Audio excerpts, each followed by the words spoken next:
কেমন আছো সবাই? মিমিস ব্লগ অ্যান্ড কুকিং চ্যানেলে সবাইকে স্বাগত। আজ আমরা চলে এসেছি পিকনিক করতে। এই পিকনিকের জায়গাটা ভারী সুন্দর। আমাদের বাড়ির কাছাকাছি এই জায়গাটা, চারিদিকে বেশ সুন্দর খোলা মাঠ, সর্ষে বাগান, খুব ভালো লাগছিল জায়গাটা। এই দেখো, বাচ্চারা সবাই এখানে সবজি কাটাকাটি করছে। ওরাই কিছুদিন ধরে বায়না করছিল পিকনিক করবে, সেই জন্যই পিকনিকটা করতে আসা। তারপরে এখানে চলছে সবজি কাটাকাটি, আর আমি ওখানে করছিলাম মশলা, আর এদিকে হচ্ছিল রান্না বান্না। এখানে ফুলকপি আলুর একটা তরকারি হচ্ছিল, আমার যা রান্না করছিল আমিও তার সাথে সাথে হেল্প করে দিচ্ছিলাম। আর এখানে চলছিল মাংসটা ম্যারিনেট করা। তারপর এখানে এখন রান্না হবে মাংস।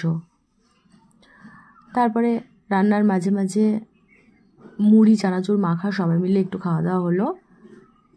আর এত সুন্দর সর্ষে বাগান ছিল, আমি তো সেখান থেকে একটুখানি ঘুরেই আসলাম। তারপর আর কি, সবাই মিলে বসে খাওয়া দাওয়া করা হলো। আর খাওয়া দাওয়া সেরে একটু নাচ গান হবে না পিকনিকে, তাই আবার হয় নাকি? তাই জন্য সবাই একটুখানি নাচ গান করে নিল। আর আমার খাওয়াটা সবার লাস্টেই হয়েছিল। তারপর বাড়ি।